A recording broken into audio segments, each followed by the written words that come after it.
Critique historique, partie 1. Introduction. A. Présentation du cours. C'est un cours qui va mettre en évidence une procédure, des étapes qui se suivent dans un certain ordre pour aboutir à quelque chose. C'est une procédure qui commence par la recherche des sources, qui se poursuit par leur étude critique et qui s'achève par leur interprétation et la formulation d'une narration historienne d'une synthèse. Donc c'est la procédure qui tend à produire un discours historien selon certaines règles qui seront évidemment au cœur de ce cours. C'est aussi un cours qui mettra en évidence que ces règles ont une histoire, tout comme la critique historique. Son histoire est saccadée. Si la critique historique a une histoire aléatoire, c'est parce qu'elle est étroitement liée au problème de la raison. La raison a aussi une histoire. On va donc croiser plusieurs dimensions dans ce cours. Le regard d'une méthode, les contextes historiques qui ont mené à cette méthode, et enfin nous allons pister la raison humaine à travers le temps. Bien entendu, on s'interrogera aussi forcément sur la notion de temps, de temporalité. On s'interrogera très vite sur la question parce que le paradoxe de l'histoire est que son objet d'étude est mort, il est passé. Non seulement son objet d'étude est mort, mais en plus l'histoire étudie l'histoire. C'est un cours plein de bon sens, car nous vivons dans un environnement qui n'est pas encore favorable à la raison. Il faut se méfier de la matière car elle n'est pas complexe à comprendre, mais on peut confondre, comprendre et maîtriser la matière. La raison a une histoire. Cela postule qu'elle n'est pas donnée à l'homme. Cela postule qu'un effort doit être fait pour que cette raison se développe. L'esprit rationnel n'apparaît pas avec la naissance de l'individu. La critique historique doit alors s'apprendre, mais aussi s'appliquer. Ce monde s'intéresse au raisonnement scientifique, qu'il est le fruit d'un apprentissage. Deux citations sont à évoquer, une d'Ernest Renan. La critique est contraire à l'allure normale de l'intelligence. La tendance spontanée de l'homme est d'ajouter foi aux informations et de les reproduire. L'affirmation, qu'elle soit politique ou autre, est crue pour elle-même dès lors qu'elle est émise par une autorité. L'homme doit ensuite la faire sienne. Louis Pasteur. L'instinct naturel de l'homme face à l'eau est de se noyer. Apprendre à nager, c'est acquérir l'habitude de réprimer des mouvements spontanés et d'en exécuter d'autres. De même, l'attitude de la critique n'est pas naturelle, il faut qu'elle soit inculquée. Si on nous jette dans l'eau, quand on ne sait pas nager, on va se noyer. De même, avant de se lancer dans la critique historique, il faut apprendre. B. La critique historique, c'est l'art de discerner le vrai du faux en histoire. A. Histoire. L'histoire, c'est à la fois une discipline et l'objet de cette discipline. Il faut essayer de trouver le moyen de distinguer les choses. C'est pourquoi, désormais, on parlera de l'histoire-réalité et d'histoire-connaissance. L'histoire-réalité, c'est ce qui s'est effectivement passé. L'histoire-connaissance, c'est ce que nous connaissons de l'histoire, c'est ce que nous pensons savoir. Il y a un fossé infranchissable entre l'histoire-réalité et l'histoire-connaissance. Le seul fil entre ces deux histoires, ce sont les fragments, les traces, les restes, les petits morceaux que l'on appelle les sources. Donc la connaissance de l'histoire-réalité dépend des sources, mais sans les sources, il n'y a rien. L'histoire-connaissance s'appuie donc sur les sources pour exister, et la production d'une histoire-connaissance est aussi intimement liée au contexte dans lequel elle prend place. La connaissance du passé est révélée par les sources, mais elle est biaisée par la connaissance des sources. C'est là le paradoxe. D'autre part, la production de sources et traces est le résultat où elle produit un résultat qui est un miroir déformant sur les actions.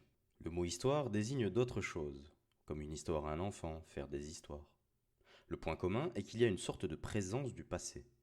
Il désigne un discours produit avec une sorte de reconnaissance sociale. C'est un mot complexe, mais il y a au moins un lien entre ces éléments. C'est la notion de récit. Toute histoire est récit, toute histoire est narration. Une narration est un récit qui est une construction, et tout récit et toute narration à la fois permet et rend intelligible ce qu'on dit, mais aussi limite ce qu'on dit. Là encore, il y a un paradoxe, car le récit d'historien obéit aux mêmes règles que la fiction roman. B. Art. Le mot art renvoie à deux dimensions, celle de l'artiste et celle de l'artisan. L'artiste est celui qui a du talent, du génie, qui est capable d'exprimer quelque chose avec finesse. L'artisan est celui qui possède une technique pour produire quelque chose. L'art de discerner le vrai du faux en histoire est à la fois du flair, une habileté, mais c'est aussi également une procédure et une méthode. On ne dit pas que la critique historique est une science, c'est un art. C'est la même chose pour la médecine, c'est un art. C'est discerner. Le mot discerner est important. Discerner, c'est en quelque sorte regarder de façon à séparer des choses. Si j'ai un tas de billets blancs et noirs, si je souhaite discerner les deux couleurs, je vais regarder le tas de manière à séparer les billes blanches et les billes noires. La critique est le discernement, et donc une opération qui vise à séparer et qui vise à séparer, mais en rassemblant. Si je discerne les billes blanches et les billes noires, je vais rassembler les billes blanches d'un côté et les billes noires de l'autre. C'est exactement la même chose pour la critique historique. Juger, c'est séparer pour rassembler ce qui se ressemble. Je ne peux séparer et comparer que des choses qui se ressemblent. Je ne vais pas comparer une poule avec un escalator, par exemple. D. Critiquer. Critiquer, donc, c'est juger. Dans notre cadre, ce n'est pas un jugement au sens judiciaire, c'est un jugement qui fait appel à des qualités rationnelles. Cette opération de connaissance ne peut se réaliser sans engager des concepts. Un concept n'est pas une représentation de quelque chose, ça reste une idée générale abstraite. Mais ce n'est pas une représentation de quelque chose comme un réveil, qui n'est pas le concept du réveil. Mais sans le concept du réveil, je ne sais pas dire ce que c'est un réveil.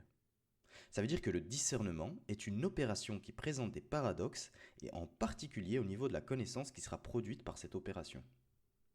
E. Réalité. La réalité, c'est ce qui est accessible à nos sens. Mais la réalité vue par nos sens a une limite. La réalité du passé et la connaissance de cette réalité est faite d'obstacles. On a besoin de concepts, mais on ne peut définir de manière singulière les éléments de ceux-ci.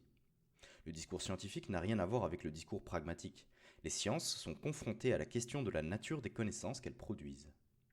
Il y a un hiatus entre la réalité et la compréhension de la réalité via les concepts. De plus, si on n'a pas les concepts, on ne rend pas la réalité intelligible aux problèmes épistémologiques. Quand on qualifie la réalité, on s'en éloigne, mais on est obligé de la qualifier. C'est le paradoxe de la connaissance. Chercher à connaître, ça s'accompagne de qu'est-ce que connaître ? Qu'est-ce qu'une connaissance objective ? C'est vrai pour les sciences humaines, mais également pour toutes les disciplines scientifiques. Quand une relation s'établit entre l'objet et celui qui l'étudie, ça les modifie tous les deux. Tout ce qui est reçu à la manière de celui qui le reçoit. Les efforts que nous faisons pour atteindre la réalité modifient celle-ci. On arrive donc au problème de la connaissance et de la vérité scientifique. Cette dernière est une convention. L'eau bout jusqu'à 100 degrés, jusqu'à preuve du contraire. Cette expérience marchera, donc c'est une loi, une vérité scientifique. La phrase « jusqu'à preuve du contraire » est-elle inutile ? Le discours scientifique doit prendre conscience de son caractère conventionnel et conscient des dogmes, des discours arbitraires et des vérités imposées. La science accepte d'avoir un caractère provisoire et donc évolutif. Elle se révèle donc être un outil pour comprendre le réel et le transformer. Les sciences dures reposent soit sur le principe expérimental ou sur le principe empirique. La comparaison est validée par des pairs. La nature de la connaissance doit être perpétuellement remise en question dans n'importe quelle discipline scientifique. F. Temps. L'homme est un animal temporel. Il est inscrit dans le temps et il a conscience du temps. On n'a pas encore défini le temps. Mais au IVe siècle avant Jésus-Christ, saint Augustin disait « Le temps, je le sens, mais je ne peux pas le définir ». La notion de temporalité est une des caractéristiques de l'homme. La capacité d'anticiper est une force. Il est impossible de vivre exclusivement dans le passé. Toutes nos perceptions reposent sur des décisions du passé que nous n'avons pas prises. Il y a une sorte d'empire invisible du passé qui détermine la quasi-totalité des actes des individus. Chapitre 1. Les débuts de l'histoire-connaissance. Cela débute au 5e siècle avant Jésus-Christ en Grèce. Mais n'y avait-il pas d'histoire avant ? Non, mais il y a les manifestations d'un souci du passé qu'on peut imaginer exister depuis toujours et partout. A. Les supports. Petit a. Les annales. Rédigés par des logographes, les annales sont des listes d'événements pêle-mêle, réputés importants pour une communauté, comme les famines, les guerres, les inondations ou la naissance d'un souverain par exemple, mais sans lien entre eux. Le procédé des annales est retrouvé dans toutes les civilisations connues, dès l'invention de l'écriture. On veut garder en mémoire des faits du passé, simplement mentionnés sans explication ni analyse ni dépassement du simple fait. Petit b. Les généalogies. Les généalogies, c'est-à-dire les filiations entre les individus, sont réalisées par les généalogistes à partir de documents très anciens. Cette démarche ne concerne qu'une petite partie de la collectivité. Les détenteurs du pouvoir, qui ont besoin de justifier leur filiation, étant donné que la nature du pouvoir est d'être transmissible par le sang. C'est le principe fondateur de toute dynastie. Les généalogies anciennes ne sont pas réalisées comme celles d'aujourd'hui, et certainement pas avec notre rigueur.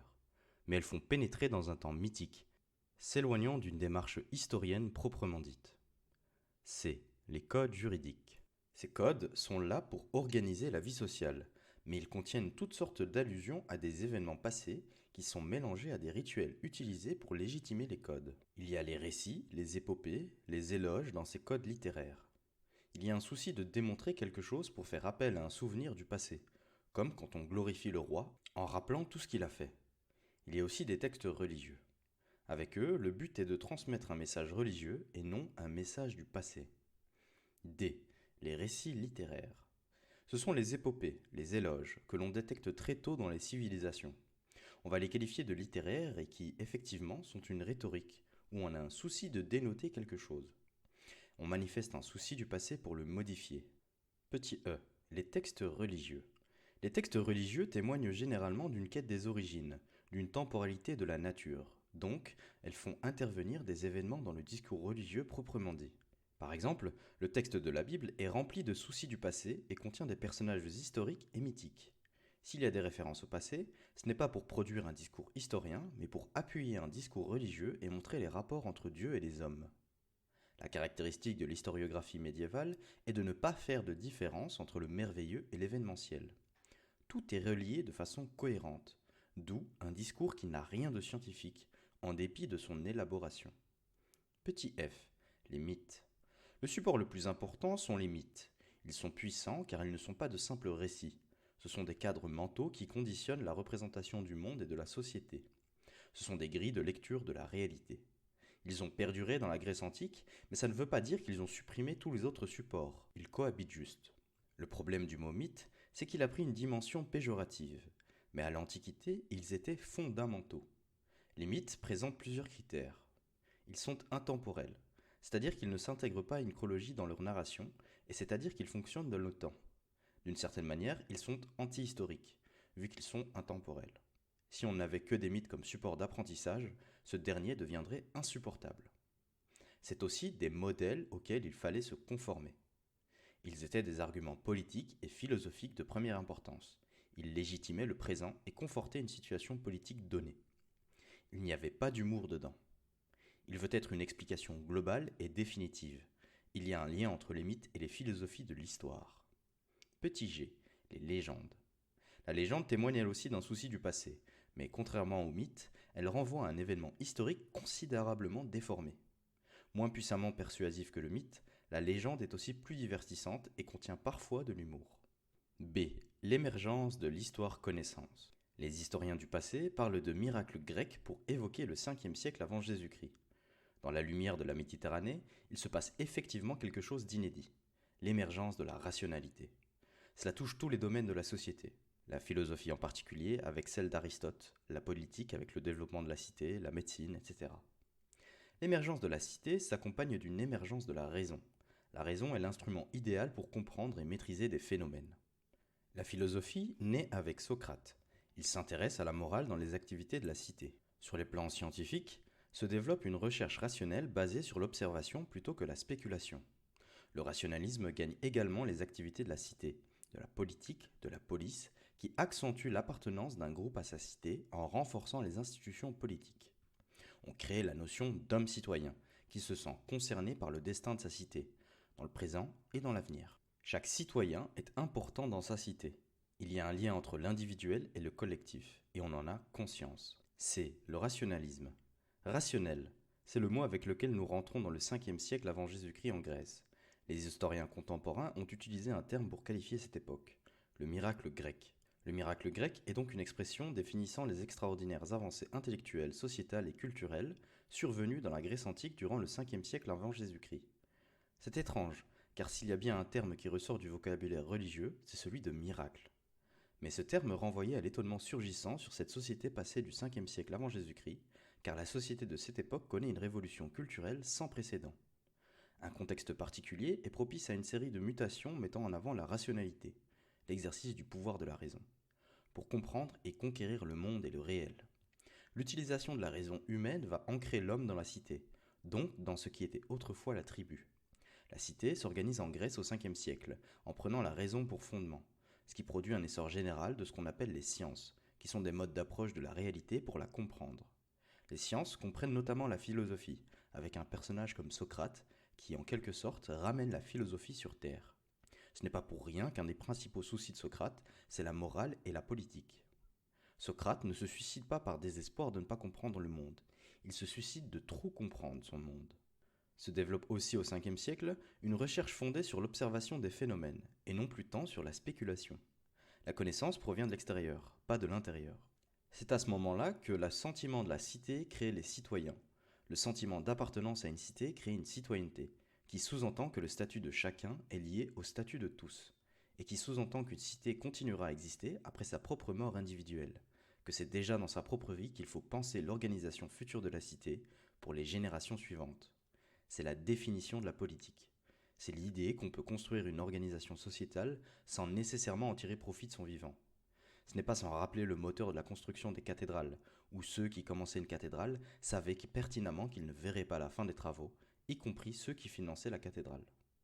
Cette introduction de la raison comme instrument du monde, cette approche des phénomènes pour comprendre ce monde, cette intention de la politique et la cité, ce sont les éléments qui façonnent le profil du premier historien, de celui que Cicéron a appelé le père de l'histoire, Hérodote.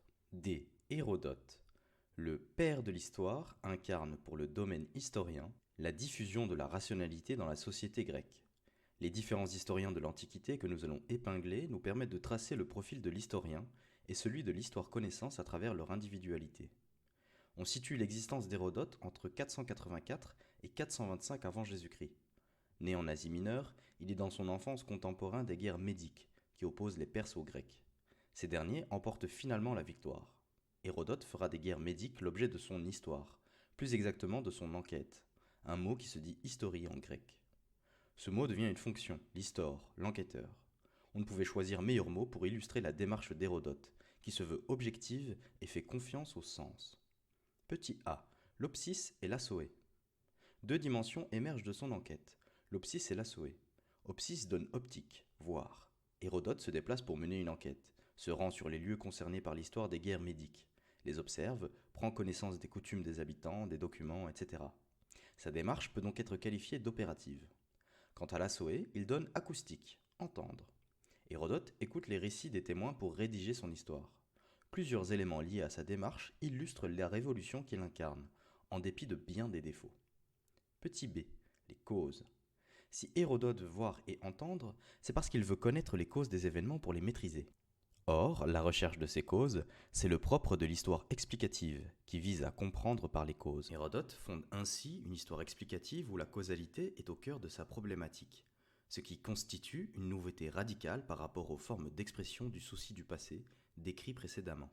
La recherche des causes amène Hérodote à ne pas faire émerger dans son explication une cause première, qui serait mère de toutes les autres causes, ce qui est également une révolution. Le principe de fonder une explication sur une cause première est celui qu'emploient les mythes. Pour Hérodote, il n'y a pas de cause première, métaphysique, uniquement des résultats et des conséquences, des causes et des actions humaines. Hérodote débarrasse ainsi son explication des guerres médiques de toute forme de référence à une dimension mythique, religieuse ou métaphysique. C'est le témoignage d'un effort de rationalité, le début de 25 siècles. En découle quelque chose de tout à fait novateur, de l'ordre de la radicalité. Hérodote affirme que les événements auraient pu avoir un tout autre cours. Par exemple, que les Grecs auraient pu perdre la guerre, ce qui signifie que la notion de destinée, de sens de l'histoire, celle qui légitimise telle ou telle partie des acteurs de l'histoire par des forces supérieures, n'entre plus en ligne de compte. Ce ne sont pas des phénomènes. Cette manière de penser suffit à faire entrer Hérodote dans l'histoire-connaissance. Il est néanmoins évident qu'un discours comme celui-là heurte le cadre des mythes, et que le cadre mythique survivra à Hérodote. Petit c, l'histoire. Le terme d'histoire créé par Hérodote n'est pas gratuit. Il sert à identifier une démarche et à se positionner par rapport à un autre acteur de la société, l'Aède, le poète qui raconte des légendes, qui évoque la gloire immortelle des héros et des dieux, et qui dispense le cléos. L'histoire n'est pas un Aède, mais s'il donne lui aussi un récit sur le passé. L'histoire mène une enquête pour éviter l'effacement des traces de l'activité des hommes.